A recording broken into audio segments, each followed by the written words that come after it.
ശാസ്താംകോട്ട താലൂക്ക് ആശുപത്രിയിൽ നിന്നുള്ള കാഴ്ചകളാണ് ഇപ്പോൾ കാണുന്നത്. അവിടുന്ന് മൃതദേഹം തേവലക്കര സ്കൂളിലേക്ക് കൊണ്ടുപോകുന്നു. സ്കൂളിൽ നിന്നാണ് ഇപ്പോൾ കണ്ണൻ നായർ നമ്മളോട് സംസാരിക്കുന്നത്. രാഹുൽ ജി നാഥ് മിഥുൻ്റെ വീട്ടിൽ ബന്ധുക്കളെല്ലാം അമ്മ സുജയെ കാത്തിരിക്കുകയാണ്. ഇളയ മകൻ സുജിനും അമ്മയെ കൂട്ടാനായി വിമാനത്താവളത്തിലേക്ക് പോയിരുന്നു. മകനില്ലാത്ത വീട്ടിലേക്കാണ് അമ്മ വന്നു കയറുന്നത്. ഈ രണ്ട് മക്കളെ പോറ്റാൻ വേണ്ടിയിട്ടാണ് കുവൈറ്റിൽ വീട്ടുജോലിക്കായി സുജ കഴിഞ്ഞ 4 മാസം മുൻപ് വിദേശത്തേക്ക് പോയത്. തിരികെ എത്തുന്നത് മകൻ്റെ ചേതനയേറ്റ ശരീരം കാണാനാണ് എന്ന ഏറ്റവും ദുഃഖാർത്ഥമായ, ഏറ്റവും ദുരന്തപൂർണമായ അനുഭവമാണ് അവരെ കാത്തിരിക്കുന്നതും. രാഹുൽ ജി നാഥുണ്ട്. രാഹുൽ, എത്രമാത്രം ദുഃഖസാന്ദ്രമായിരിക്കും ആ വീട് എന്ന് പറയാതെ തന്നെ അറിയാം. അവിടെ ബന്ധുക്കളെല്ലാവരും ഉണ്ടോ?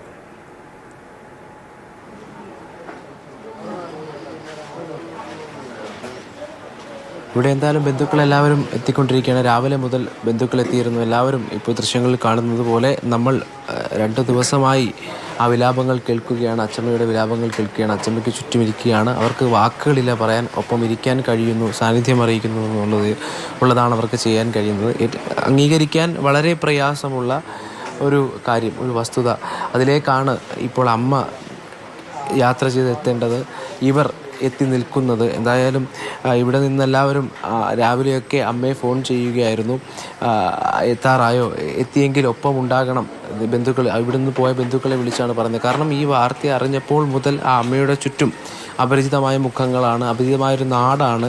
അപ്പോൾ ഇവിടേക്ക് എത്തുന്ന ഇടം വരെ ആ സമയം എങ്ങനെയാണ് കഴിച്ചുകൂട്ടിയെന്ന് ചിന്തിക്കാൻ പോലും കഴിയാത്തത്ര പ്രയാസമാകും ഒരു പക്ഷേ അമ്മ കഴിച്ചുകൂട്ടിയത്. അതുകൊണ്ടാണ് വിമാനത്താവളത്തിൽ നിന്ന് ഇറങ്ങി വരുമ്പോൾ ആശ്വാസമെന്നോണം ഓടി വന്ന് ബന്ധുവിൻ്റെ സഹോദരി ആശ്ലേഷിക്കുന്നത്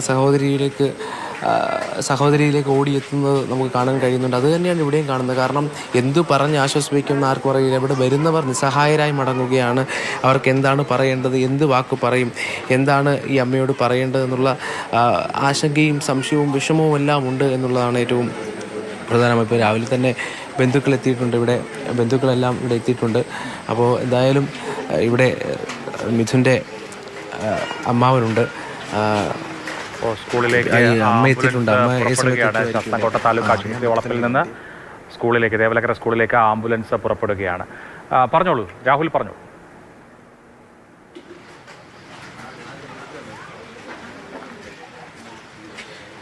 അപ്പോൾ എന്തായാലും ചേട്ടൻ്റെ വീട് എവിടെയാണ്? ഇവിടെ അടുത്ത് തന്നെയാണോ? നമ്മുടെ കുറച്ച് അടുത്ത് തന്നെ. ബന്ധുവാണ്, അമ്മാവനാണല്ലേ? ഞങ്ങൾ ബന്ധുക്കളാണ്. വീട്ടിലൊക്കെ വരുമായിരുന്നു? എല്ലായിടമൊക്കെ വരുമായിരുന്നു. പിന്നെ സജീവമായ എല്ലാ കാര്യങ്ങളിലും അല്ലേ? നല്ല സഹകരണവും കാര്യങ്ങളൊക്കെ ആയിരുന്നു. പഠിക്കാനും ഒക്കെ നല്ല മിടുക്കനായിരുന്നു. പിന്നെ അടുത്ത വീടുകളിലെല്ലാം സജീവമായി ഇടപെടുകയും കളിക്കാനും പാട്ടുപാടാനും ഒക്കെ.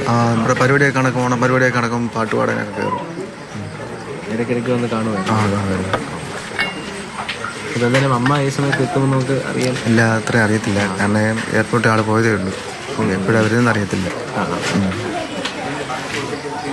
അത് തന്നെയാണ് ഈ പറയുമ്പോൾ അവരുടെ കണ്ണുകൾ നിറയുന്നുണ്ട്. കാരണം ഓരോ കാര്യങ്ങൾ പറയുമ്പോൾ അത് എന്ത് ചെയ്യാൻ പറഞ്ഞാലും അവൻ ചെയ്യുമായിരുന്നു. എന്ത് ചെയ്യാൻ പറഞ്ഞാലും അവൻ കൃത്യമായി ചെയ്യുമായിരുന്നു. ഈ പരിപാടികളിൽ പാട്ടുപാടുമായിരുന്നു. അതായത് എന്തിനും സന്നദ്ധനായൊരു മകൻ, എന്തിനും സന്നദ്ധനായൊരു കുടുംബത്തിലെ പയ്യനായി അവർ ഓർക്കുന്നു. അങ്ങനെ ആ തരത്തിലൊക്കെ അവർക്ക് ഓർക്കാൻ നിറയെ ഓർമ്മകളുള്ളതാണ്. ഇപ്പോൾ തന്നെ നമുക്ക് ആ ദൃശ്യങ്ങൾ കാണാം. തൊട്ടു മുകളിലുള്ളത് മിഥുൻ്റെ അനിയൻ ഇന്നലെ കൊണ്ടുവന്ന് എല്ലാവരെയും കാണിച്ച മെഡലുകളാണ് കിടക്കുന്നത്. കാരണം കഴിഞ്ഞ സ്കൂളിൽ അവൻ നേടിയ മെഡലുകളാണ് കിടക്കുന്നത്. ആ മെഡൽ കഴുത്തിലണിഞ്ഞെത്തിയ വീടാണിത്. ആ മെഡലണിഞ്ഞെത്തുമ്പോൾ അത് എന്തിന് കിട്ടിയതാണ്, ഏത് നേട്ടത്തിനാണ് കിട്ടിയത്, ആരാണ് തന്നതെന്നൊക്കെയുള്ള കഥ പറഞ്ഞത് അച്ചമ്മയോടാണ്. അച്ചമ്മയാണ് അവൻ്റെ ഈ കഴിഞ്ഞ ഇത്രയും മാസങ്ങളിലെ കഥകൾ കേട്ടത്. കാരണം അമ്മ വിദേശത്താണ്, അച്ഛൻ ജോലിക്ക് പോയിരുന്നു. അപ്പോൾ ആ കഥകൾ കേട്ടത് അച്ചമ്മയാണ്. ഒപ്പം അനിയന് കൊടുത്ത ബോധ്യങ്ങൾ വളരെ വലുതാണ്. കാരണം അനിയൻ നമ്മോട് ഇന്നലെ പറയുമ്പോൾ അനിയൻ പറഞ്ഞൊരു പ്രധാനപ്പെട്ട കാര്യം, ചേട്ടന് പട്ടാളക്കാരനാകാനായിരുന്നു ഇഷ്ടം. അതേ ഇഷ്ടം എനിക്കും വന്നു. എനിക്കും പട്ടാളക്കാരനാകണമെന്നാണ് ഇഷ്ടം. പിന്നെ ചേട്ടൻ പറഞ്ഞത് കുടുംബം നന്നായി നോക്കണം എന്നൊരു ചിന്ത ചേട്ടനുണ്ടായിരുന്നു. അങ്ങനെ തോന്നൽ പങ്കുവെച്ചിരുന്നു എന്ന് പറയുന്നുണ്ട്. അത്രയും പക്വതയോടുകൂടി ചേട്ടൻ പറഞ്ഞ കാര്യങ്ങൾ പങ്കുവെക്കുമ്പോൾ അതിൻ്റെ അർത്ഥം പല തരത്തിൽ അനിയൻ മനസ്സിലാക്കിയിട്ടുണ്ട്. ഈ കൂട്ടുകാരൊക്കെ അത് തന്നെയാണ് പറയുന്നത്. ഇവിടെ ചുറ്റും വന്ന് നിൽക്കുന്ന കൂട്ടുകാരൊക്കെ മിഥുൻ്റെ ഇഷ്ടം അവരിലേക്ക് പകർത്താൻ കഴിഞ്ഞു. അത് ഫുട്ബോളിനോട് ഉള്ള ഇഷ്ടമാകട്ടെ, ആ ചർച്ചകളിലാകട്ടെ, അല്ലെങ്കിൽ ആഗ്രഹങ്ങൾ പകർത്തുന്നതിലാകട്ടെ, അങ്ങനെ മിഥുന് ഇവിടെയുള്ള കുട്ടികളെ സ്വാധീനിക്കാൻ കഴിഞ്ഞിരുന്നു എന്നുള്ളത് തന്നെയാണ്. അമ്മ വിദേശത്തേക്ക് പോകുമ്പോൾ അതൊരു വലിയ വസ്തുതയാണ് എന്ന് മനസ്സിലാക്കിക്കൊണ്ട് കുടുംബം നോക്കണമെന്ന് ചിന്തിച്ച ഒരു മകനെ നഷ്ടപ്പെടുമ്പോൾ, അല്ലെങ്കിൽ ഇവിടെ നിന്ന് മക്കളെ വിട്ട് ജോലിക്കായി പോകാൻ ഒരുപക്ഷെ അമ്മയെ ഞാൻ പോയിട്ട് വരാമെന്ന് അമ്മയ്ക്ക് തോന്നിയത് ആ പക്വതയുള്ളൊരു മകൻ്റെ ഇടപെടലോ മനോഭാവമോ കൊണ്ടാകാം